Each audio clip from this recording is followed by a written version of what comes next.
بسم اللہ الرحمن الرحیم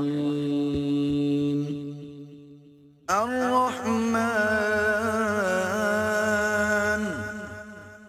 علم القرآن خلق الإنسان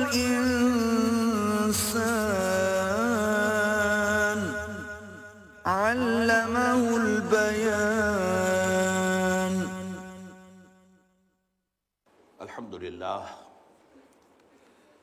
الحمد للہ وکفا والصلاة والسلام علی عباده الذین اصطفى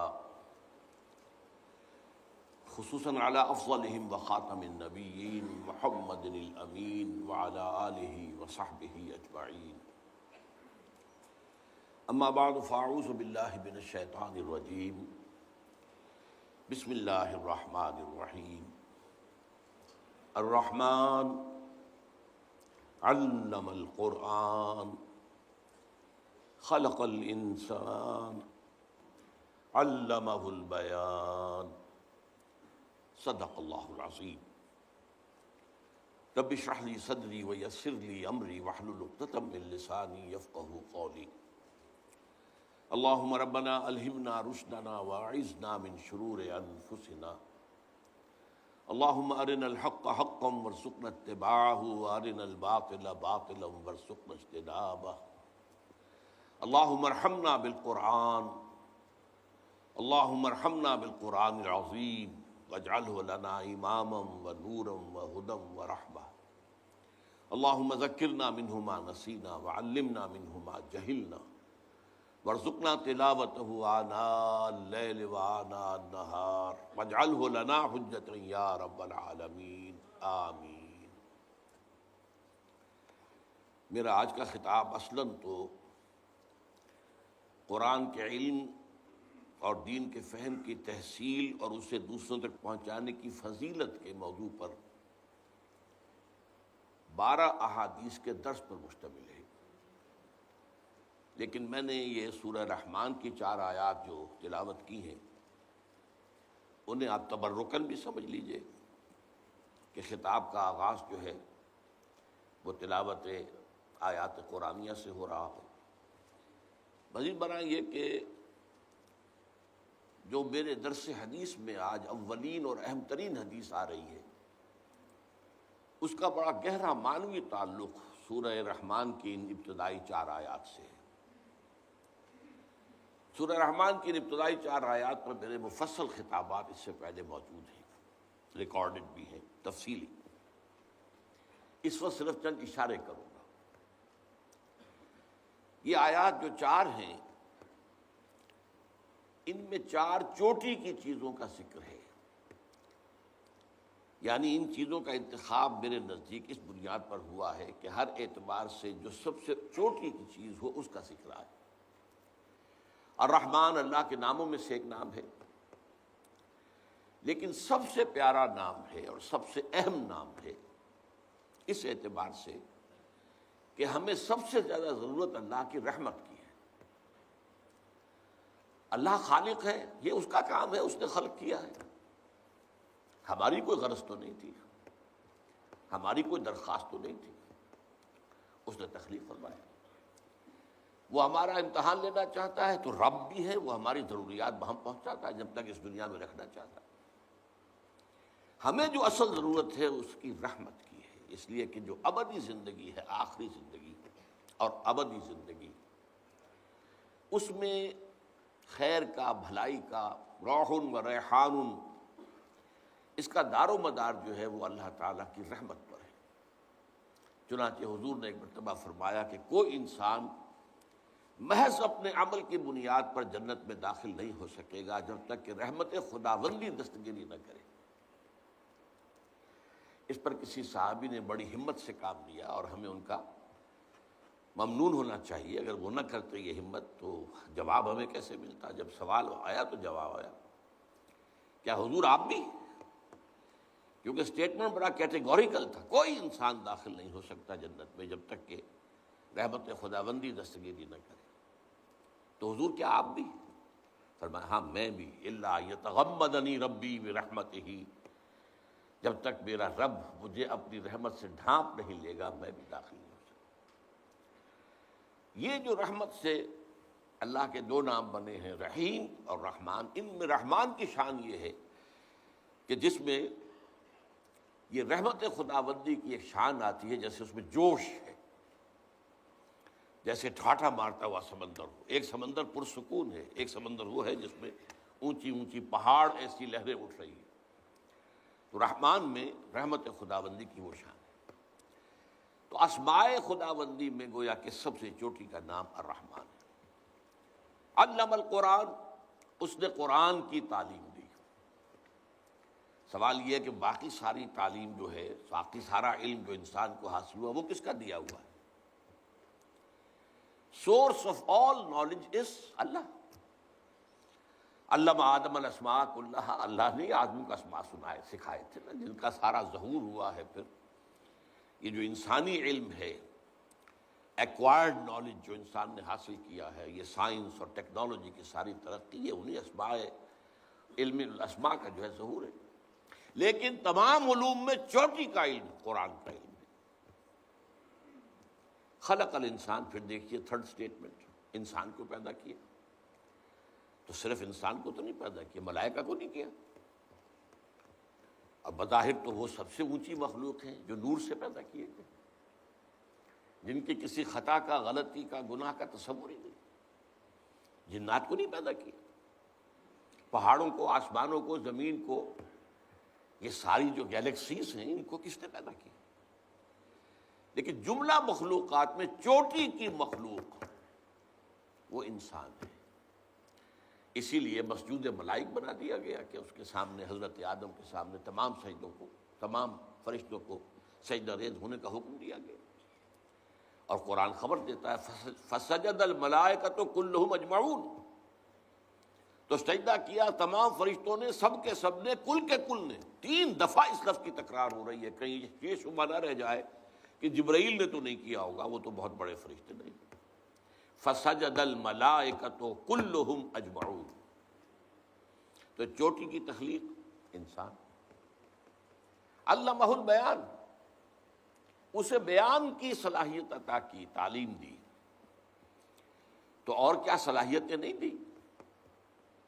سب سے زیادہ اللہ جو احسان دھرتا ہے قرآن پر بار بار، وہ تو سمع اور بصر پر ہے۔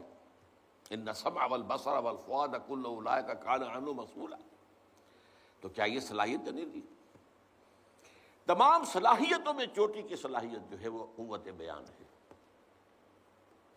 ورنہ حیوانوں میں، حیوان بھی دیکھتے ہیں، حیوانوں میں ایسے بھی ہیں جنہیں دیکھنے کے لیے روشنی کی ضرورت ہی نہیں، اندھیرے میں دیکھتے ہیں۔ تو ہم سے تو بہتر ہے ان کی بینائی، ان کی صلاحیت زیادہ ہے۔ سماعت کے معاملے میں حیوانات ہم سے بہت آگے، باقی جملہ صلاحیتوں میں۔ اسی لیے انسان کے لیے اہل فلسفہ نے جو لفظ استعمال کیا وہ حیوان ناطق، اور حیوان عاقل بھی ہے، وہ بھی میں ابھی آپ کو بتا دوں گا۔ حیوان ناطق گفتگو کرنے والا اور نطق سے کام لینے والا اور بیان کی صلاحیت رکھنے والا حیوان ہے انسان۔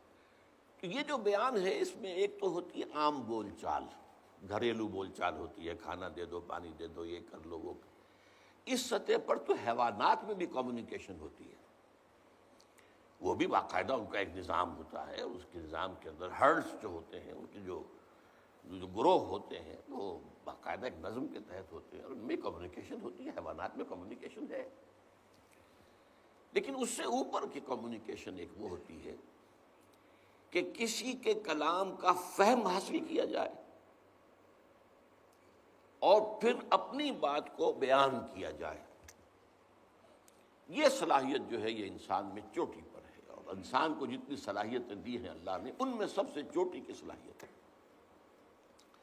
ہم نے پڑھا سائنس میں، میڈیسن کی تعلیم کے دوران میں، دماغ میں کئی لیولز ہیں اس کے برین کے، ہیومن برین کے۔ جو ہائیسٹ لیول ہے اس میں پھر ایریاز ہیں۔ یہاں پر پیچھے ہے وہ ایریا جس میں کہ آنکھ جو کچھ دیکھتی ہے، یہاں سے تو صرف تصویر بنتی ہے، انٹرپریٹ یہاں ہوتا ہے کہ یہ کیا دیکھا تم نے، اس کا مطلب کیا ہے۔ تو آنکھ نے، کیمرے نے تو تصویر جو ہے وہ پیچھے بھیج دی، اللہ خیر سمجھ۔ لیکن یہ کہ دماغ کے مختلف ایریاز ہیں جو پھر ان کو انٹرپریٹ کرتے ہیں، اس سے نتیجہ اخذ کرتے ہیں۔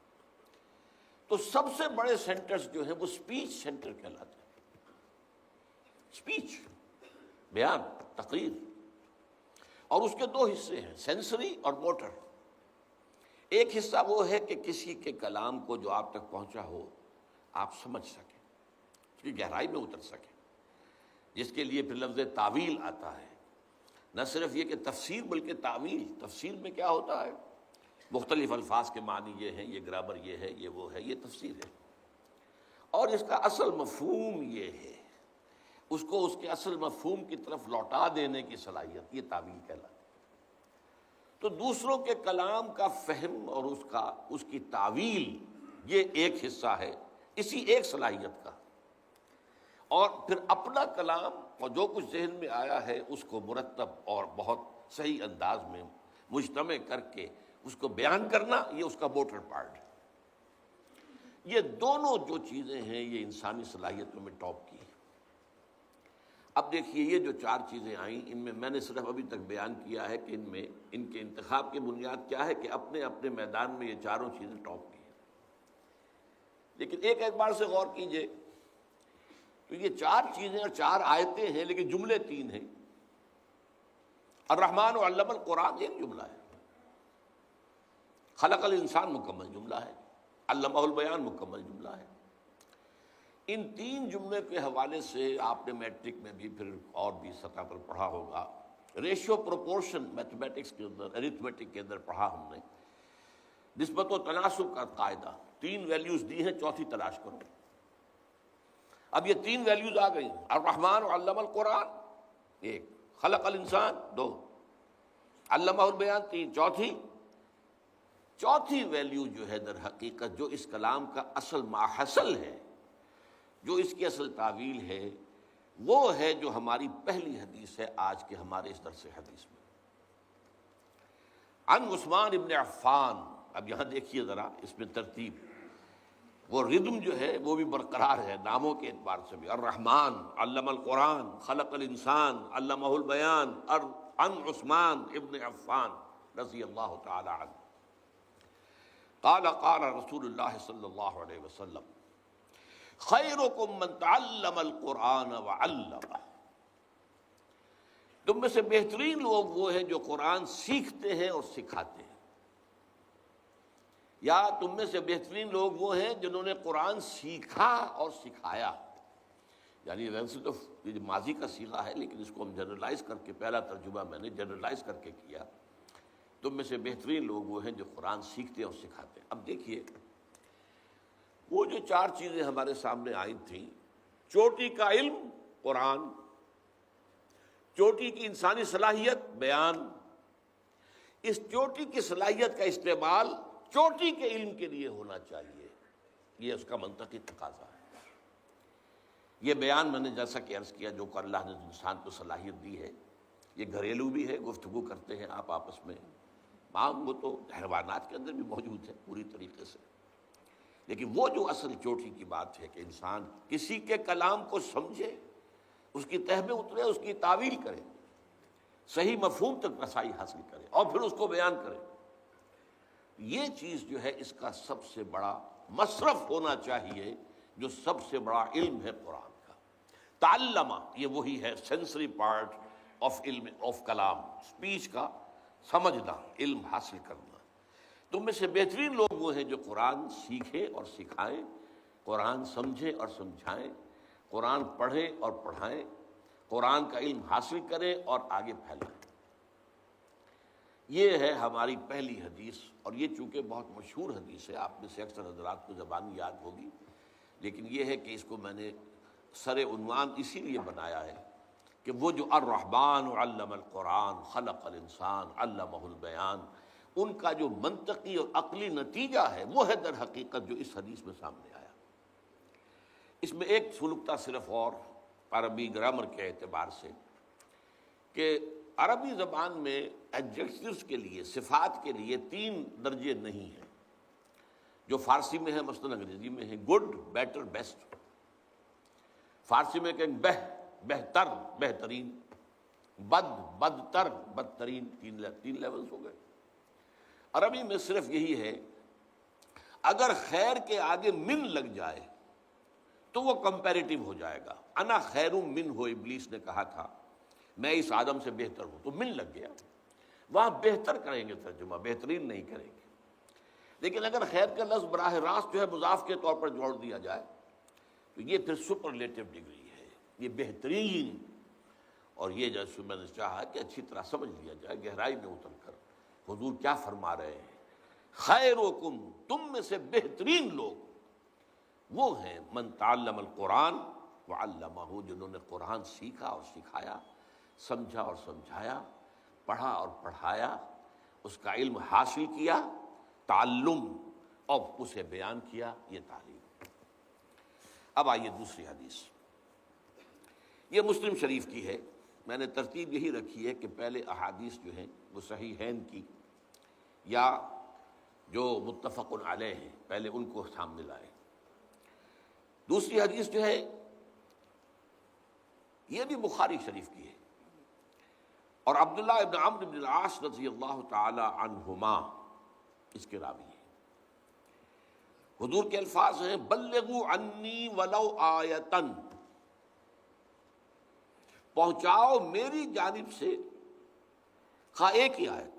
بعض حضرات کے نزدیک اس سے مراد جو ہے وہ ایک آیت ہے، چاہے وہ آیت جو ہے وہ کلام مفید جسے کہتے ہیں عربی گرامر میں، جس سے کوئی مفہوم پوری طرح واضح ہو جائے، چاہے وہ نہ ہو، جملہ مکمل نہ ہو. جیسے آپ کو معلوم الرحمن، اب یہ آیت تو ہے لیکن اب اس سے بات تو سمجھ میں نہیں آ رہی کہ الرحمن سے کیا کہنا مقصود ہے، اس کے بارے میں کیا اطلاع دینی مقصود ہے، کچھ نہیں آ رہا. تو یہ کلام مفید تو نہیں. والعصر، تو اگرچہ یہ اس کو کہتے ہیں مرکب ناقص کہ یہ مرکب تو ہے جار مجرور والعصر، لیکن یہ کہ والعصر یہ قسم کس چیز پر کھائی جا رہی ہے یہ معلوم نہ ہو تو یہ کلام مفید نہیں ہوگا. ہاں والعصر ان الانسان لفی خسر، اب یہ کلام مفید ہو گیا.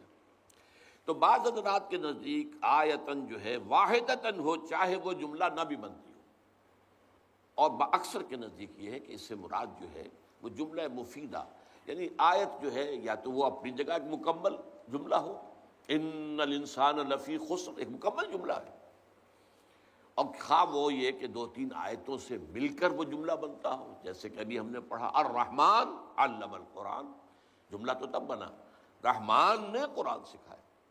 لیکن بہرحال یہ اس میں جو ایک آیت کا لفظ استعمال کیا حضور نے، اس سے اس کی طرف تاکید کی اگر آپ اندازہ کیجئے کہ یہ نہیں کہا جا رہا کہ ایک ہی آیت کی آپ تبلیغ کرتے پھریں. ظاہر بات ہے اس میں تو بڑے خطرات ہیں. وہ آیت تو منسوخ بھی ہو سکتی ہے، وہ آیت جو ہے اس کے اندر کوئی ایسا مفہوم بھی ہو سکتا ہے کہ جس کی وضاحت دوسری جگہوں پر آئی ہو. تو یہ نہیں ہے کہ بس ایک آیت سیکھ لو اور اس کو جو ہے آگے اسی کے مبلغ بن کر، یہ تاکید کا انداز ہے. خواہ ایک ہی آیت، یہ اس تاکید کے لیے، ایمفیسس کے لیے ایک ہی آیت بھی ہو. ویسے مثلا یہ کہ ایک صورت ایسی ہو سکتی ہے جیسے سورۃ العصر ہے، وہ اتنی جامع ہے جس کے بارے میں امام شافعی یہ کہتے ہوں کہ لو لم ينزل من القرآن سواها لکفت الناس، اگر قرآن میں سے سوائے اس ایک صورت کے اور کچھ نازل نہ ہوتا تب بھی لوگوں کی ہدایت کے لیے کافی تھی. اور لو تدبر الناس هذه السورہ لوسعتهم، اگر لوگ صرف اس ایک صورت پر تدبر کریں تو یہ ان کے لیے کافی ہو جائے گی. تو اس صورت کا انسان مبلغ بن جائے، اس کو اچھی طرح سمجھ کر اسے بیان کرنے کا جو ہے بیڑا اٹھا لے تو بات سمجھ میں آتی ہے، لیکن عام طور پر نہیں. یہ انداز ہے تاکید کا، بلغوا عنی ولو آیۃ. دوسرا اس میں جو لفظ بہت اہم ہے وہ عن کا ہے، عنی. اسی لیے میں اس کا ترجمہ کرتا ہوں میری جانب سے، آن مائی بہاف. اس کی وجہ کیا ہے کہ حضور کی بعثت ہے پوری نوع انسانی تک. آپ صرف عربوں کے لیے تو نہیں بھیجے گئے تھے، اسی لیے آپ نے خطبہ حجۃ الوداع میں جو 1.25 لاکھ کا مجمع تھا اس سے گواہی لے لی، الا هل بلغت، اور جواب میں لے کے اس پورے مجمع نے کہا انا نشهد انک قد بلغت الرسالۃ وادیت الامانۃ ونصحت الامۃ وکشفت الامۃ. 3 دفعہ یہ سوال جواب. اس کے بعد انگلی اٹھائی آسمان کی طرف 3 دفعہ، اور پھر اشارہ لوگوں کی طرف، اللہم اشہد، اے اللہ تو بھی گواہ رہے، میں نے پہنچا دیا. اب آخری جملہ کیا تھا؟ فَلْيُبَلِّغِ الشَّاهِدُ الْغَائِبَ. اب لازم ہے ان پر جو یہاں ہیں کہ پہنچائیں ان کو جو یہاں نہیں. اور جو یہاں نہیں ہیں اتنے بلیغ الفاظ ہیں، اس میں جو لوگ اس وقت دنیا میں موجود تھے اور وہاں نہیں تھے وہ بھی سب شامل ہو گئے، چاہے وہ چین میں آباد ہوں، چاہے وہ روس میں آباد ہوں، چاہے وہ امریکہ میں ہوں، چاہے وہ کہیں بھی ہوں، تمہارے ذمے ہے اب ان تک پہنچانا، اور قیامت تک آنے والے انسان بھی شامل ہو گئے، کیونکہ آپ کی رسالت جو ہے وہ تو قیامت تک جاری ہے، اور پوری نوع انسانی کے لیے آپ ہی رسول بنا کر بھیجے گئے۔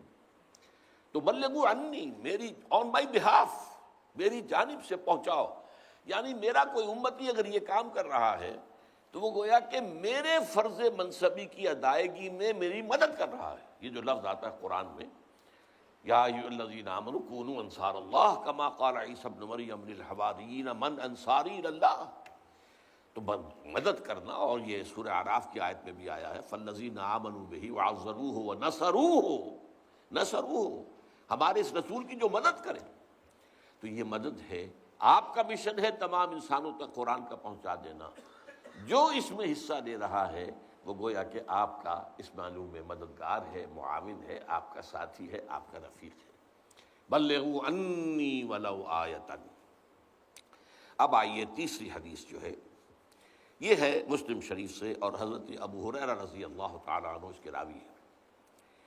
حضور نے فرمایا من سلک طریقا یلتمس بہ علما سہل اللہ بہ طریقا الی الجنہ، جس شخص نے بھی کوئی سفر اختیار کیا تاکہ علم حاصل کرے تو اللہ تعالیٰ اس کے طفیل اس کے لیے جنت کا ایک راستہ آسان کر دے گا۔ یعنی آدمی جو ہے، پچھلے زمانے میں تو آپ کو معلوم ہے کوئی کالجز اور یونیورسٹیز تو تھی نہیں، معلوم ہوا کہ فلاں جگہ بصرہ شہر میں کوئی بہت بڑے عالم ہے قرآن کے، اب ایک شخص سینکڑوں میل کا سفر طے کر کے وہاں جا رہا ہے، یا فلاں جگہ پر دمشق میں کوئی صحابی ابھی ہیں جو کوئی حدیث روایت کرتے ہیں براہ راست، ہم تک تو روایت وہ آئی ہے 2-3 لنکس کے ساتھ، براہ راست جو ہے وہ اس کو سننے کے لیے لمبا سفر کیا وہاں گئے ہیں۔ تو یہ سفر کیا کرتے تھے لوگ، اور آپ اپنے بڑے بزرگوں کے حالات میں یہی پڑھتے ہیں، پہلے وہاں گئے، وہاں سے علم حاصل کیا، پھر وہاں سے وہاں گئے، وہاں علم حاصل کیا، پھر وہاں سے وہاں گئے، اس لیے کہ سینٹرز آف ایکسلنس جو ہیں وہ مختلف جگہوں پر تھے، کہیں پر کوئی بہت بڑا محدث بیٹھا ہوا ہے، تو کہیں پر کوئی بڑا مفسر بیٹھا ہوا ہے، کہیں پر کوئی فلسفی بیٹھا ہوا ہے، کوئی علم کلام کا ماہر بیٹھا ہوا ہے، کوئی علم الرجال کا ماہر کہیں بیٹھا ہوا ہے، تو مختلف جگہوں سے جا کر جو ہے وہ تحصیل علم کرتے تھے۔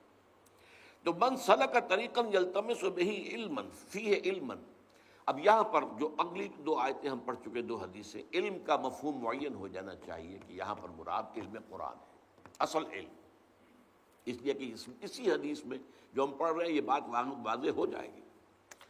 سہل اللہ بہ طریقا الی الجنہ، اب سنیے نقشہ کھینچا ہے، وَمَجْتَمَعَ قَوْمٌ فِي بَيْتٍ مِّن بُيُوتِ اللَّهِ يَتْلُونَ كِتَابَ اللَّهِ وَيَتَدَارَسُونَهُ بَيْنَهُمْ إِلَّا نَزَلَتْ عَلَيْهِمُ السَّكِينَةُ وَغَشِيَتْهُمُ الرَّحْمَةُ وَحَفَّتْهُمُ الْمَلَائِكَةُ وَذَكَرَهُمُ اللَّهُ فِي مَنْ عِندِهِ۔ اور نہیں جمع ہوتے کچھ لوگ اللہ کے گھروں میں سے کسی گھر میں اللہ کی کتاب کی تلاوت کے لیے اور اس کو باہم ایک دوسرے سے سمجھنے کے لیے، مگر یہ کہ اللہ ان کے اوپر نازل فرما دیتا ہے سکینت، اور رحمت ان کو ڈھانپ لیتی ہے، اور فرشتے ان کے گرد گھیرا ڈال لیتے ہیں، اور اللہ تعالیٰ ان کا ذکر کرتا ہے ملائکہ میں فی من عندہ، اس کے جو پاس ہیں، ملائکہ مقربین، ملائکہ بھی عام نہیں جو اس کے پاس ہیں، ملائکہ مقربین ملائکہ اعلیٰ، فخر کے ساتھ کہتا دیکھو میرے بندے، تم نے کہا تھا نا کہ یہ انسان اس کو تو پیدا کر رہا ہے تو فساد مچائے گا، ٹھیک ہے تمہاری اس بات بھی غلط نہیں ہے، لیکن دیکھو میرے وہ بندے بھی تو ہیں نا انہی میں سے، وہ بنی آدمی، کوئی اور غرض تو ان کی نہیں ہے، کوئی اور مطلب نہیں ہے ان کا، کوئی اور مقصود نہیں ہے، کسی اور مفاد دنیا کے لیے جمع نہیں ہوئے ہیں، اور یہاں میرے گھروں میں سے کسی گھر میں سے مراد اولاً تو ہوگا مساجد، لیکن یہ کہ علماء کا اس پر تقریباً اجماع ہے کہ اس سے مراد کوئی بھی جگہ ہو سکتی ہے، سب گھر اللہ کے ہیں، کسی بھی جگہ پر جہاں پر آدمی اس کے لیے جمع ہو کہ یتلون کتاب اللہ، اللہ کی کتابت کی تلاوت، وَيَتَدَارَسُونَهُ بَيْنَهُمْ۔ اب اس میں ذرا فرق ہے، ہمارے ہاں جو درس ہوتا ہے اس کے اندر یک طرفہ معاملہ چل رہا ہوتا ہے، مدرس جو ہے بیان کر رہا ہے اور سامع جو ہے وہ سن رہے ہیں، ایک ہوتا ہے مذاکرہ آپس میں، جمع ہو گیا ہے جس کو کہ اسٹڈی سرکل کا عنوان دیا جاتا ہے۔ چنانچہ میں نے جب لاہور منتقل ہوا ہوں جب 1965 میں، تو پہلے میں نے جو حلقے قائم کیے ان کے لیے نام درس عنوان کا نہیں رکھا تھا، بلکہ حلقہ ہائے مطالعہ قرآن، قرآنک اسٹڈی سرکلز۔ تو اس کے اندر یہ ہے کہ ایک دوسرے سے بات کو سمجھنا اور سمجھانا، تدارس باب تفاعل کے اندر آ گیا یہ۔ اس میں مشارکت ہوتی ہے، لوگوں کی سب کی شرکت ہوتی ہے، اور یہی بہترین طریقہ ہوتا ہے سیکھنے اور سکھانے کا۔ اگرچہ حالات کے تقاضے کے تحت جو ہے وہ ہمارا مونولوگ کے انداز میں ایک آدمی کی گفتگو کے ذریعے سے بھی بہرحال بات پھیلتی ہے۔ تو فرمایا کہ نہیں جمع ہوتے میرے گھروں میں سے کسی گھر میں میرے کچھ بندے میری کتاب پڑھنے اور آپس میں ایک دوسرے کے سمجھنے اور سمجھانے کے لیے، مگر یہ کہ ان پر سکینت نازل ہوتی ہے، یہ قلب مطمئنہ، سکینت، سکون، غشیتہم الرحمہ، اور رحمت ان کو ڈھانپ لیتی ہے، وحفتہم الملائکہ، اور فرشتے ان کے گرد گھیرا ڈال لیتے ہیں، وذکرہم اللہ فی من عندہ، اور اللہ ذکر کرتا ہے ان کا ان لوگوں ان کے سامنے جو اس کے پاس ہیں، اپنے فرشتوں کے سامنے اللہ تعالیٰ ذکر فرماتا ہے۔ آپ اس پر خوشی منائیے اور فاستبشروا۔ آج ہمارا ذکر بھی اللہ تعالیٰ اس اپنی ملأ اعلیٰ کی محفل میں، خدا خود میر محفل بود اندر لامکاں خسرو، ایک ہے نا محفل، وہ ہمارے لیے لامکاں ہے، لیکن وہ ایک خاص مکان ہے جہاں اللہ تعالیٰ جو ہے اس کا عرش ہے، اس کے ارد گرد جو ہے حولہ جو ہے اس فرشتے، تو اس محفل میں ذکر وہ اللہ تعالیٰ کی طرف سے خوشخبری کی سب سے بڑی بات ہے۔ چوتھی حدیث یہ بھی مسلم شریف کی ہے، عن ابی ہریرہ رضی اللہ تعالی عنہ اذا مات الانسان انقطع عملہ الا من ثلاث، جب کسی انسان کی موت واقع ہو جاتی ہے تو اس کا عمل منقطع ہو جاتا ہے سوائے تین چیزوں کے۔ ظاہر بات ہے کہ یہ جو مہلت عمل ہے وہ تو ہماری اس زندگی کے اندر ہے نا، یہ تو 3 گھنٹے کا امتحان نہیں تو 30 برس کا امتحان سمجھ لیجئے، 60 برس کا امتحان سمجھ لیجئے۔ لیکن یہ کہ جب 3 گھنٹے پورے ہوتے ہیں تو پھر اعلان ہوتا ہے اسٹاپ رائٹنگ، وقت ختم ہو گیا، تو موت کے ساتھ وقت ختم ہو گیا۔ لیکن اس کے بعد بھی ان 3 چیزوں کے اعتبار سے انسان کے لیے اجر و ثواب کا جو کھاتا ہے کھلا رہتا ہے۔ من ثلاث، صدقۃ جاریۃ، کچھ صدقہ جاریہ ہو، کوئی ایسا کام کیا ہے لوگوں کی بہبود کے لیے۔ پرانے زمانے میں سرائے ہوتی تھی، سرائے بنا دی ہے، مسافر آئیں آرام کریں، کنویں کھدوا دیے ہیں، کہیں پر پل بنوا دیا ہے، یہ مختلف جو ہے مسجد بنا دی ہے، لوگ جو ہے آئے اللہ کا ذکر کریں۔ علم ينتفع به، نمبر 2 وہ علم کے جس کے ذریعے سے نفع حاصل کیا جا رہا ہو، یعنی اس نے اپنی زندگی میں جو علم پھیلایا تھا اب وہ علم تو آگے پھیلے گا، اس کے شاگرد آگے پھیلائیں گے، ان کے شاگرد اس سے آگے پھیلائیں گے، جہاں تک یہ سلسلہ جاری رہے گا۔ جس نے اس کا آغاز کیا تھا اس کے اللہ تعالیٰ کے ہاں جو کھاتے کھلے ہوئے ہیں ان میں اس کا ثواب کا اندراج ہوتا رہے گا، یہ مسلسل جاری رہے گا۔ صدقہ جاریہ جن سے لوگوں کو فائدہ پہنچتا ہو، وہ علم کہ جس سے نفع ہو سکے، اور ولد صالح یدعو لہ، یا پھر اس کی اولاد، صالح اولاد، نیک اولاد سب سے بڑا صدقہ جاریہ ہے۔ تو یہ صدقہ جاریہ پھر وہ اس کے لیے دعائیں بھی کریں گے، ان کی مغفرت کے لیے دعائیں کرے گی، اولاد جو ہوگی نیک ہوگی۔ جو نیک نہیں ہے وہ بھول جائیں گے کون ہمارا باپ تھا، کون ہماری ماں تھی، کیا ان کے احسانات ہم پر تھے، لیکن جو ولد صالح ہوگا ظاہر بات ہے کہ وہ تو دعا کرے گا۔ 5ویں حدیث مسلم عن ابی ہریرہ رضی اللہ تعالی عنہ، الناس معادن کمعادن الذهب والفضة خیارہم فی الجاہلیت خیارہم فی الاسلام اذا فقہوا۔ یہاں اس حدیث کو میں خاص طور پہ اس لیے لایا ہوں کہ ایک لفظ جو ہے تفقہ، فقہ، اس کو آپ سمجھ سکیں۔ قرآن کے علم کے لیے علم کا لفظ بھی ہے، قرآن کے علم کے لیے حکمت کا لفظ بھی ہے، قرآن کے علم کے لیے خیر کا علم بھی ہے، قرآن کے علم کے لیے حکمت کا لفظ بھی ہے، اور تفقہ کا لفظ بھی ہے۔ تو یہ تمام چیزیں جو ہیں وہ اس علم کے اور اس فہم کے مختلف پہلوؤں کو واضح کرنے والی ہیں۔ حضور فرماتے ہیں کہ لوگوں کی مثال معدنیات کی سی ہے، یعنی ایک سونے کی اور کو صاف ستھرا کریں گے تو کیا بنے گا؟ خالص سونا۔ چاندی کی ہوگی تو اسے کتنا ہی صفا کر لیں اس سے سونا تو نہیں بنے گا۔ چاندی بنے گی، چاندی صاف ہو جائے گی، تانبے کی ہوگی تو تانبا ہی بنے گی۔ اسی طرح انسان بھی اپنی خلقت کے اعتبار سے مختلف مزاج لے کر دنیا میں آتے ہیں۔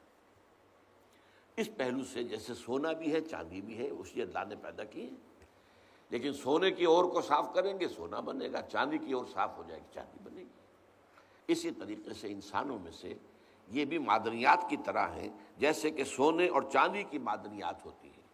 خیارہم فی الجاہلیت خیارہم فی الاسلام، ان انسانوں میں سے جو بہترین لوگ ہوتے تھے جاہلیت کے دور میں، اسلام لانے سے پہلے، وہی بہترین ہوئے اسلام لانے کے بعد۔ اب مسلمانوں میں بہترین وہی ہوں گے، اس لیے کہ اگر انسانی شخصیت کا جو بنیادی حیولہ بنا ہوا ہے وہ برتر ہے، تو اب وہ مومن ہوگا تو برتر مومن ہوگا، اونچا مومن ہوگا، اعلیٰ مومن ہوگا۔ اور اگر وہ بنیادی جو میٹیریل ہے اس کا، بنیادی جو اس کا حیولہ بنا ہوا ہے وہ کمتر ہے، تو ظاہر بات ہے کہ وہ مومن تو ہوگا لیکن کمتر مومن ہوگا، وہ اس پہلے مومن کے درجے کا مومن نہیں ہوگا۔ البتہ یہ بات ذہن میں رکھیں کہ جہاں تک اجر و ثواب کا تعلق ہے اس کا اس سے کوئی تعلق نہیں ہے۔ اگر اللہ نے کسی کی اور جو ہے وہ چاندی کی بنائی ہے تو اسی کے مطابق حساب بھی لے گا، اس سے ان کا حساب نہیں لے گا کہ جو سونے والی اور والے لوگ ہوں گے ان کا محاسبہ جو ہوگا وہ اپنی سطح پر ہوگا کہ تمہیں ہم نے یہ کچھ صلاحیتیں دی تھی، تم نے کیا کیا۔ تو اللہ تعالیٰ لا یکلف اللہ نفسا الا وسعہا، تو جس کو کہ کبھی قرآن میں شاکلہ بھی کہا گیا ہے سورہ بنی اسرائیل میں، اور وسع کا لفظ جو ہے یہ بار بار قرآن میں یہ الفاظ آئے ہیں، اور یہ بہت ہی ہمارے لیے خوشخبری ہے کہ اللہ کا محاسبہ جو ہے وہ اندھے کی لاٹھی کی طرح نہیں ہوگا کہ وہ گھومے تو وہ نہیں دیکھتی ہے کس کو لگ رہی ہے۔ اللہ تعالیٰ کا جو محاسبہ ہوگا وہ بھی ہر شخص کا انڈیویجول ہوگا، وہ انڈیویجول جو ہے کلہم آتی ہے یوم القیامت فردا، ہر شخص ایک فرد انفرادی حیثیت میں اللہ کے سامنے حاضر ہوگا، اور اسے اللہ نے جو کچھ دیا تھا اس کے حساب سے اس کا محاسبہ ہوگا۔ اس لیے وہ اخروی حساب کے اعتبار سے یہ نہ سمجھے کہ تو ناانصافی ہو جائے گی، پھر اللہ کے ہاں وہ ناانصافی نہیں ہوگی۔ البتہ دنیا میں اللہ تعالیٰ نے یہ جو رنگا رنگی پیدا کی ہے، موقلمونی پیدا کی ہے، ذوق اس جہاں کو ہے زیب اختلاف سے، یہ اختلاف اگر نہ ہو، رنگا رنگی نہ ہو اور یہ گونا گونی نہ ہو تو ظاہر بات ہے مونوٹنی جو ہے اس سے تو انسان کی طبیعت بیزار ہو جاتی ہے۔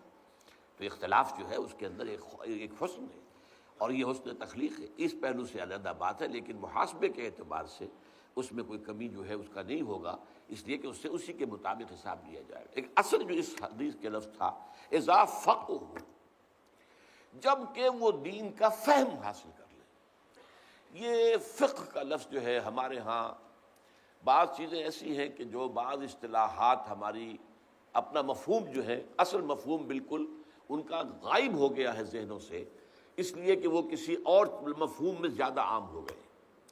لفظ احسان ہے، اب احسان کے لفظ ہم سمجھتے ہیں کسی کے ساتھ بھلائی کرنا، اب یہ لفظ احسان اصطلاح ہے دین کی، دین جو ہے انتہائی خوبصورت ہو جائے، آپ کی دینی زندگی انتہائی حسین ہو جائے، ہر اعتبار سے اس میں خوبی ہی خوبی نظر آئے، وہ احسان ہے، وہ درجہ احسان ہے۔ نمبر 2 پر حدیث آئے گی، اخبرنی عن الاسلام اخبرنی عن الایمان اخبرنی عن الاحسان۔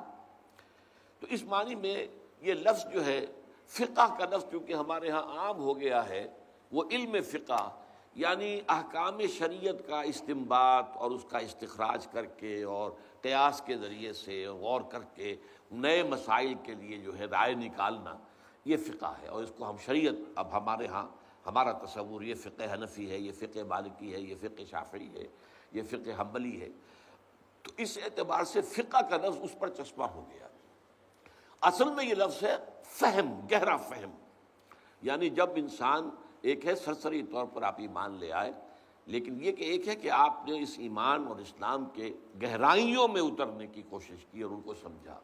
ایک قرآن کو سرسری طور پر سمجھنا ہے، جیسے کہ میرا کتابچہ جو ہے مسلمانوں پر قرآن مجید کے حقوق، اس میں ایک چیپٹر ہے تذکر اور تدبر۔ تذکر جو ہے قرآن مجید کو سمجھ لینا، جیسے کہ سطح سمندر کے اوپر اگر تیل کا کوئی ٹینکر جو ہے وہ ٹوٹ گیا اور تیل بہہ گیا تو تیل سطح پر رہے گا، نیچے تو نہیں جائے گا۔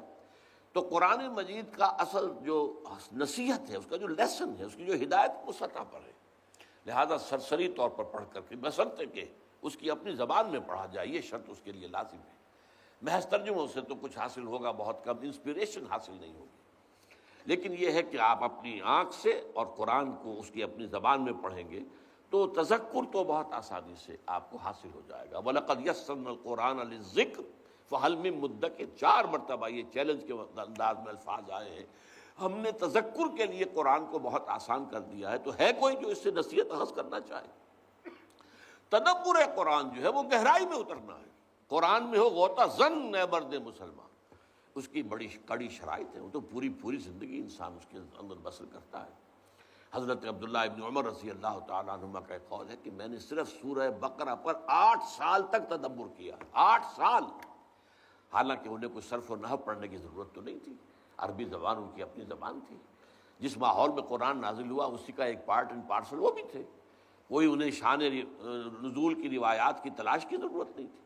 تو تدبر جو ہے اس کا کچھ اور تقاضے، تفقہ وہ در حقیقت اصل گہرائی والی بات ہے۔ اذا فقہوا، یہی لفظ ایک اور حدیث میں آ رہا ہے۔ اب یہ ہے، یہ متفق علیہ روایت ہے، بخاری و مسلم رحمہم اللہ، عن معاویہ رضی اللہ تعالی عنہ، حضرت معاویہ ان سے یہ روایت ہے، حضور فرماتے ہیں من یرید اللہ بہ خیرا یفقہہ فی الدین وانما انا قاسم واللہ یعطی۔ حضور فرماتے ہیں اللہ تعالیٰ جس شخص کے ساتھ خیر کا ارادہ فرماتا ہے، بھلائی کا، اس کے درجات بلند کرنے کا ارادہ فرماتا ہے، تو اسے دین کا تفقہ عطا کر دیتا ہے۔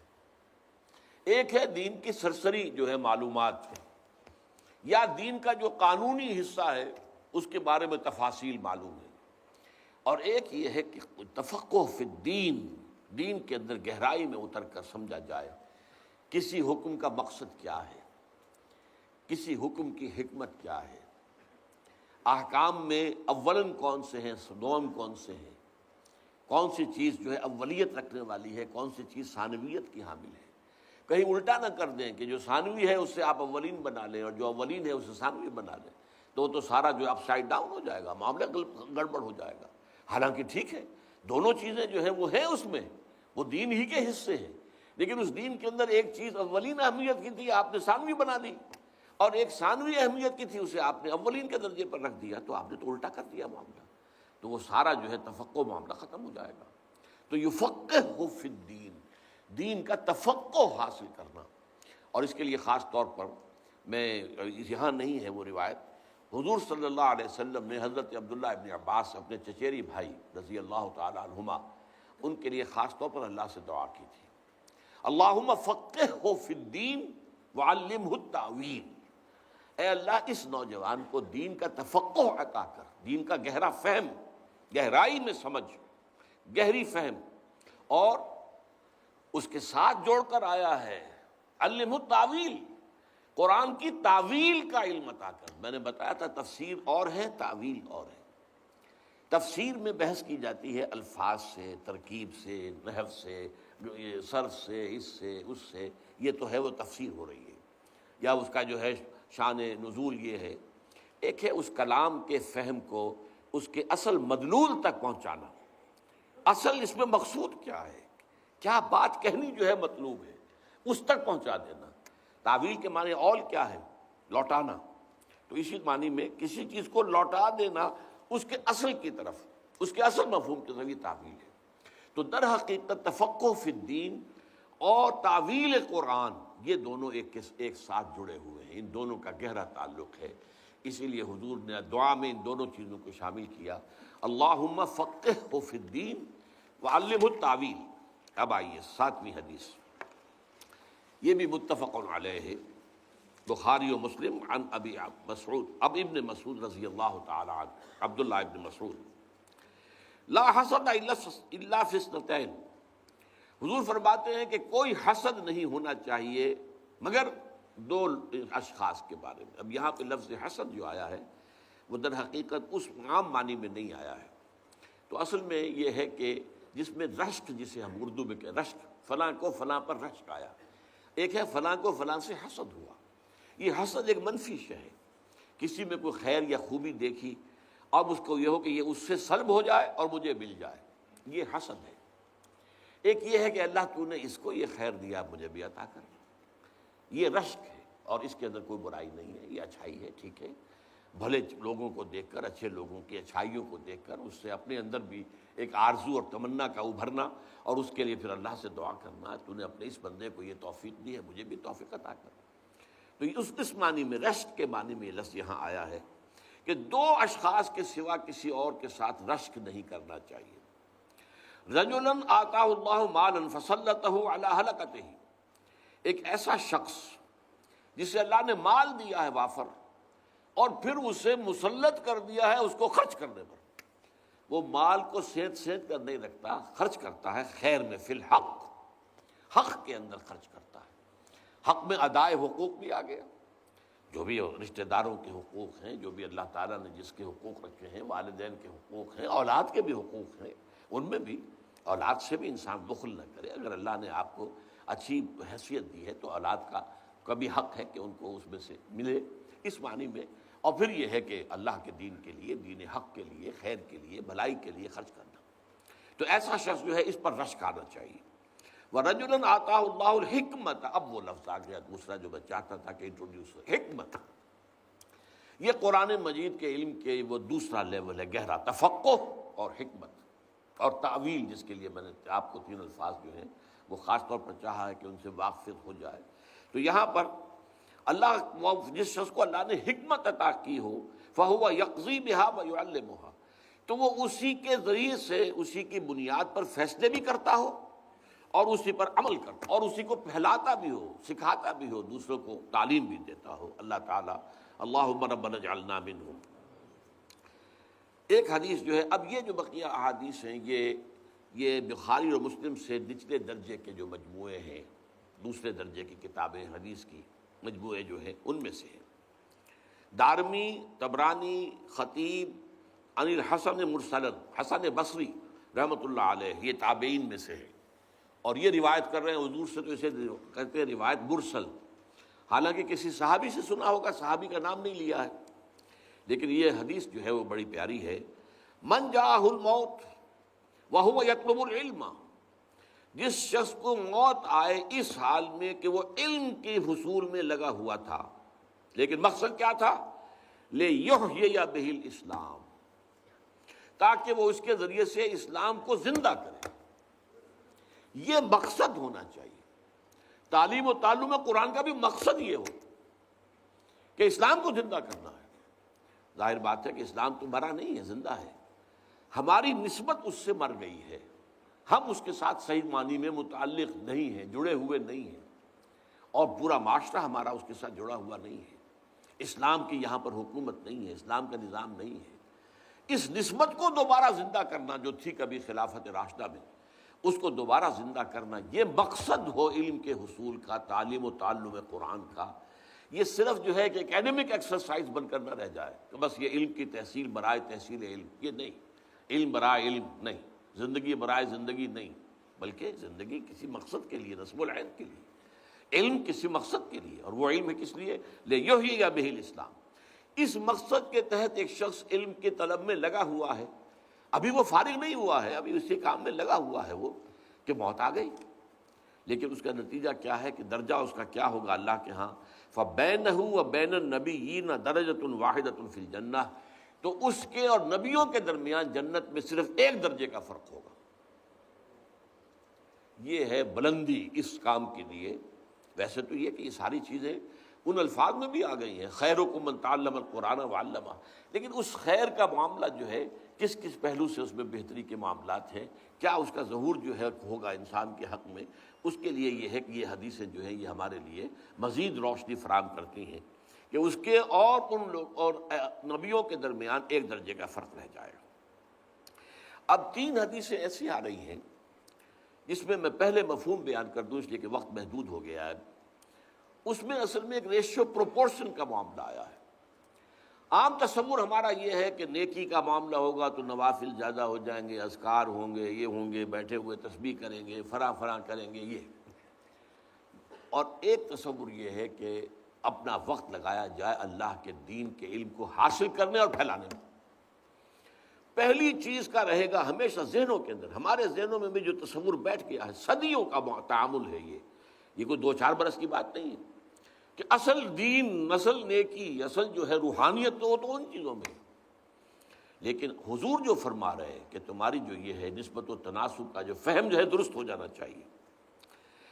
یہ پہلی روایت ہے احمد، ترمذی، ابو داود، ابن ماجہ، دارمی، ان حضرت علی ابی الدرداء، ابو درداء رضی اللہ تعالیٰ عنہ جو فقراء صحابہ میں سے، من سلک طریقا یطلب فیہ علما سلک اللہ بہ طریقا من طرق الجنہ، یہ تو ہم پہلے بھی پڑھ چکے ہیں. جو شخص کوئی چلا کسی راستے پر سفر اس نے اختیار کیا علم کے حصول کے لیے، اللہ تعالیٰ اس کے ذریعے سے اس کے لیے جنت کا راستہ آسان کر دیتا ہے، کھول دیتا ہے. وَإِنَّ الْمَلَائِكَةَ تَضَعُ أَجْنِحَتَهَا رِضًا لِطَالِبِ الْعِلْمِ، فرشتے اپنے پر بازو پھیلاتے ہیں نیچے کرتے ہیں، عزت کرتے ہوئے، رضاً لطالب العلم، علم کے طالب کے لیے. یہ اس کا مقام ہے طالب علم کا.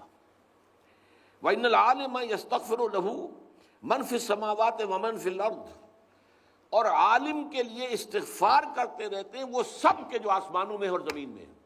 لیکن عالم کا وہی تصور رکھیے، لِيُحْيِيَ بِهِ الْإِسْلَامَ. عالم کا تصور یہ کہ اس میں سب سے چوٹی پر علم قرآن، اور قرآن کا بھی صرف علم جو ہے وہ شریعت والا علم نہیں، بلکہ اس میں جو تفقہ اور حکمت اور گہرائی، اس کو وہ ساری چیزیں سامنے رہیں، تب پھر ان حدیث کا مطلب سمجھ میں آئے گا. تو یہاں تک کہ حتی الحیتان فی جوف الماء، یہاں تک کہ پانی کے اندر جو مچھلیاں ہیں وہ بھی استغفار کرتی ہیں. وَإِنَّ فَضْلَ الْعَالِمِ عَلَى الْعَابِدِ كَفَضْلِ الْقَمَرِ لَيْلَةَ الْبَدْرِ عَلَى سَائِرِ الْكَوَاكِبِ، اور جان لو فضیلت ایک عالم کی عابد پر. ایک عابد ہے، عبادت گزار ہے، رات بھر کھڑا ہو کر نماز پڑھ رہا ہے، اور وہ جو ہے دن بھر روزہ رکھ رہا ہے، ہمیشہ رکھ رہا ہے، یا آخری درجہ جس کی اجازت ہے کہ ایک دن روزہ رکھو اور ایک دن ناغہ کرو، یہاں تک پہنچ گیا ہے. لیکن یہ ہے کہ ایک ہے عالم. وَإِنَّ فَضْلَ الْعَالِمِ عَلَى الْعَابِدِ كَفَضْلِ الْقَمَرِ لَيْلَةَ الْبَدْرِ عَلَى سَائِرِ الْكَوَاكِبِ، تو 14ویں کے چاند کو جو فضیلت ہے بقیہ تمام ستاروں پر، وہ فضیلت ہے عالم کو عابد پر. وَإِنَّ الْعُلَمَاءَ وَرَثَةُ الْأَنْبِيَاءِ، اور علماء جو ہیں وہ تو نبیوں کے وارث ہیں. وَإِنَّ الْأَنْبِيَاءَ لَمْ يُوَرِّثُوا دِينًا وَلَا دِينَارًا دِرْهَمًا وَإِنَّمَا وَرَّثُوا عِلْمًا فَمَنْ أَخَذَهُ أَخَذَ بِحَظٍّ وَافِرٍ، اور نبیوں نے کوئی بھی دولت نہیں چھوڑی درہم و دینار وراثت میں. یہ کیوں کہا جا رہا ہے؟ نبیوں کے وارثوں کو بھی یہ سمجھ لینا چاہیے کہ کوئی شے وراثت میں نہیں چھوڑنی. مال جمع کرنا، کوئی شخص تجارت کر رہا ہے، ٹھیک ہے، وہ مال جمع کیا اس نے، تم دین کا کام کر رہے تھے، دین سکھا رہے تھے، اور تم نے مال جمع کیا. اس کا کیا مطلب ہے؟ تمہارا مطلوب دنیا تھی. جب اگر ورثۃ الانبیاء ہونے کا فخر حاصل کرنا چاہتے ہو تو پھر اس پر پورے اترو کہ کوئی وراثت تمہاری نہیں ہونی چاہیے، کوئی جائیداد مت بناؤ، کوئی دولت اکٹھی مت کرو. ان العلماء ورثۃ الانبیاء وان الانبیاء لم یورثوا دینارا ولا درہما وانما ورثوا علما، انہوں نے علم جو ہے وراثت میں چھوڑا. تو جو کچھ جو لیتا ہے اس کو، اس علم کو، اور اس کو حظ وافر، تو اس کا جو ہے اللہ تعالیٰ کے ہاں پھر اس کے لیے بہت ثواب ہے. اللہ تعالیٰ ہمیں ان میں سے کرے.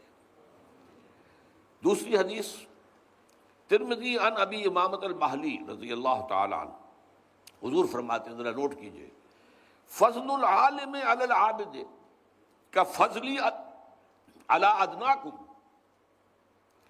عالم کی فضیلت عابد پر اتنی ہی ہے جتنی میری فضیلت ہے تم میں سے ادنا ترین پر. اب ادنا یہاں مراد جو ہے صحابی ادنا مراد ہے، عام مسلمان ادنا نہیں، صحابی. ادنا کم، اب کم میں ظاہر بات ہے کون ہے، مخاطب صحابہ ہے.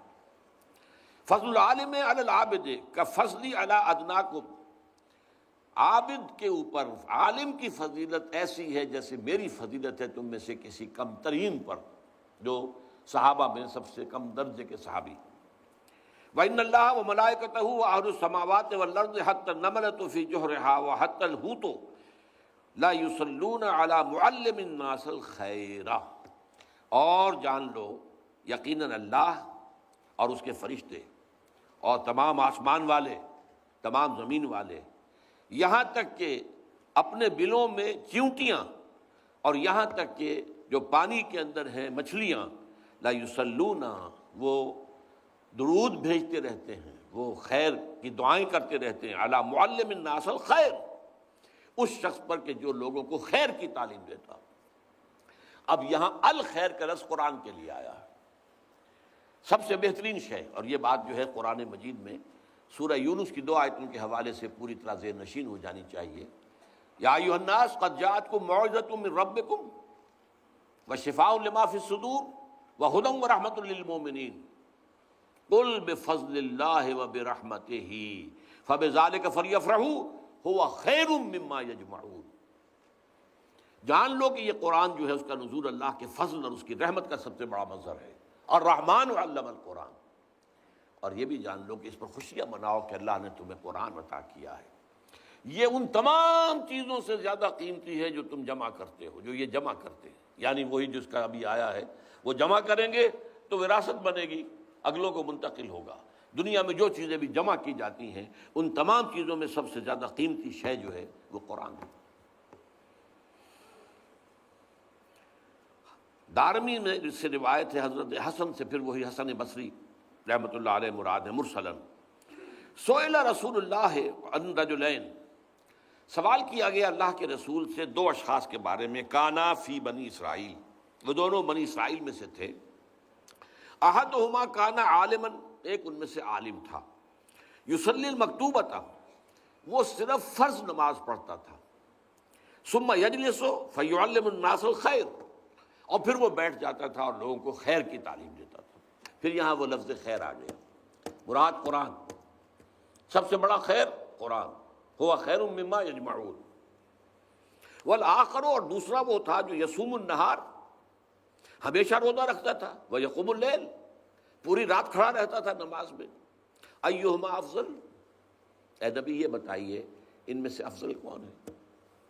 قال رسول اللہ صلی اللہ علیہ وسلم، فرمایا حضور نے صلی اللہ علیہ وسلم، فضل ھذا العالم الذی یصلی المکتوبۃ ثم یجلس فیعلم الناس الخیر، اس شخص کی فضیلت کہ جو صرف فرض نماز پڑھ کر اور پھر وہ لگاتا ہو اپنا وقت، بیٹھ جاتا ہو اور لوگوں کو خیر کی تعلیم دیتا ہو، علی العابد الذی یصوم النہار ویصلی اللیل، اس عبادت گزار پر جو ہمیشہ روزہ رکھتا ہو اور وہ رات بھر کھڑا رہتا ہو، کا فضلی علی ادناکم، فضیلت وہی ہے جو میری فضیلت ہے تم میں سے کسی کم ترین پر۔ یہ 3 احادیث اس اعتبار سے بہت اہم ہے کہ ہمارا جو نسبت و تناسب کا معاملہ ہے، ہمارے اندر جو ہے وہ سینس پیدا ہونا چاہیے، سینس آف پروپورشن۔ وہ جو چیزیں ہمارے ہاں بالکل الٹ گئی ہیں، ان تصورات کو توڑنا آسان کام نہیں ہے، لیکن یہ کہ بہرحال ان احادیث نبویہ کے حوالے سے ہمیں اپنا وہ جو ہے ویلیو سٹرکچر جو ہے، جو اس کو تصحیح اس کی کر لینی چاہیے، اس کو اور ان احادیث کو تازہ کرتے رہنا چاہیے۔ اور جو لوگ اس کام میں خاص طور پر لگے ہوئے ہوں انہیں سب سے زیادہ ضرورت ہے کہ ان احادیث جو ہے ان کو اپنے مستحضر رکھیں، تاکہ انہیں ایک انشراح جو ہے وہ مسلسل حاصل ہوتا رہے کہ جو کام ہم کر رہے ہیں وہ صحیح راستہ ہے، اور اسی راستے کی طرف اللہ اور اس کے رسول نے رہنمائی کی ہے۔ اب آخری حدیث ہے ایک برعکس کیفیت کے لیے، اسی علم کا حصول دنیا کمانے کے لیے بھی ہوتا ہے، پیشہ ورانہ حصول ہو رہا ہے دنیا کمانے کے لیے، اور بدقسمتی سے ہمارے ہاں دین بھی اب ایک پیشہ بن گیا ہے، اور عام طور پر دینی تعلیم عام طور پر اللہ ماشاءاللہ وہ اسی اعتبار سے ہوتی ہے کہ اس سے ایک بہرحال ایک ذریعہ معاش جو ہے وہ بھی حاصل ہو جائے گا، مسجدوں میں خطابت ہوگی، امامت ہوگی وغیرہ وغیرہ۔ تو یہ چیز اب نوٹ کر لیجئے کہ اس علم کے، جیسے کہ اس سے پہلے حدیث آئی ہے وَهُوَ يَطْلُبُ الْعِلْمَ لِيُحْيِيَ بِهِ الْإِسْلَامَ، علم حاصل کر رہا ہو وہ اسلام کو زندہ کرنے کے، احیاء دین کے لیے، احیاء اسلام کے لیے، تجدید دین کے لیے، دین کو تازہ کر دینے کے لیے، اقامت دین کے لیے، دین کو قائم کر دینے کے لیے۔ اس کے برعکس من طلب العلم، جس شخص نے علم حاصل کیا، طلب کیا، لِيُجَارِيَ بِهِ الْعُلَمَاءَ، تاکہ وہ ہم نشین بن جائے علماء کا۔ اب علماء بیٹھے ہوتے ہیں تو آپس میں گفتگو کر رہے ہوتے ہیں تو ان کی اصطلاحات اور ہوتی ہیں، عام آدمی بیٹھا ہوا ان کی بات وہ آپس میں جب گفتگو کر رہے نہیں سمجھتے، لیکن وہ اصطلاحات جو گاڑھی مذہبی دینی اصطلاحات استعمال کرتے ہیں۔ تو میں بھی علماء کی مجلس میں بیٹھنے کے قابل ہو جاؤں، میں بھی تاکہ بیٹھوں اور وہی اصطلاحات جو ہیں ان کو سمجھوں بھی اور ان کے اندر میں گفتگو کر سکوں۔ وَلَيُمَارِيَ بِهِ السُّفَهَاءَ، یا روب گانٹھے بے وقوفوں پر، جو بے علم ہیں یا جو لوگ جاہل ہیں یا کم علم ہیں، ان کے اوپر جو ہے وہ اپنا ایک ان کے ساتھ بحث و تمیز کرنے کا اپنا روب گانٹھے اپنے علم کا اور سکہ جمائے۔ او یصرف بہ وجوہ الناس الیہ، یا اس علم کے ذریعے سے لوگوں کی توجہ اپنی طرف منعطف کرا لے، اپنی لیڈری، اپنی چودراہٹ، اپنی سیادت، اپنی قیادت، اس کی طرف لوگوں کو متوجہ کرے اس علم کے ذریعے سے۔ ادخلہ اللہ النار، ایسے شخص کو اللہ تعالیٰ یقیناً آگ میں داخل کرے گا۔ تو یہ وارننگ، یعنی باقی ساری حدیثیں جو ہیں وہ جہاں اس فضیلت کا ذکر سامنے آیا ہے اور اس کے ضمن میں مختلف اصطلاحات جو آپ کے سامنے آئی ہیں ان کو سمجھنا، لیکن یہ کہ یہ وارننگ والی جو ہے آخری حدیث، یہ اس اعتبار سے کہ جو نیت ہے وہ صحیح ہونی چاہیے، اس لیے کہ اکثر محدثین نے اپنے جو مجموعے مرتب کیے ان میں سب سے پہلے وہی حدیث لائے کہ جو حضرت عمر رضی اللہ تعالیٰ عنہ سے مروی ہے نیت کے بارے میں، انما الاعمال بالنیات، اعمال کا دار و مدار نیتوں پر ہے۔ نیکی کا کام کوئی بڑے سے بڑا ہو، نیت خراب ہے تو اللہ کے ہاں اس کا کوئی وزن نہیں، بلکہ وہ اللہ تعالیٰ کے ہاں شرک میں بھی شمار ہو سکتا ہے۔ جس نے دکھاوے کے لیے من صلی یرائی فقط اشرکا، ومن صام یرائی فقط اشرکا، ومن تصدق یرائی فقط اشرکا، جس نے دکھاوے کے لیے نماز پڑھی اس نے شرک کیا، جس نے دکھاوے کے لیے روزہ رکھا اس نے شرک کیا، جس نے دکھاوے کے لیے صدقہ خیرات کیا اس نے شرک کیا۔ تو اللہ تعالیٰ جو ہے انما الاعمال بالنیات، تو اس طلب علم کے اندر نیت کا درست ہو جانا بہت ضروری ہے، اور اس نیت کے درست ہونے پر دار و مدار ہوگا کہ آیا اس کے ذریعے سے وہ درجہ جنت میں داخل حاصل ہو جائے گا جو نبیوں انبیاء سے متصل ہو، یا یہ کہ وہ دنیا کے اندر ذلیل و خوار اگر نہ بھی ہوا دنیا میں چاہے وہ کتنا ہی باعزت رہا ہو، آخرت میں ذلیل و خوار ہو جائے گا، جہنم میں جھونک دیا جائے گا۔ اللہ تعالی ہمیں ان تمام احادیث کی جو برکت ہے اور ان کے اندر جو ہمارے لیے سبق ہے اور ہمارے لیے رہنمائی ہے، ان سے بھرپور استفادے کی توفیق عطا فرمائے، آمین یا رب العالمین۔ سبحانک اللہم و بحمدک، نشہد ان لا الہ الا انت، نستغفرک و نتوب الیک۔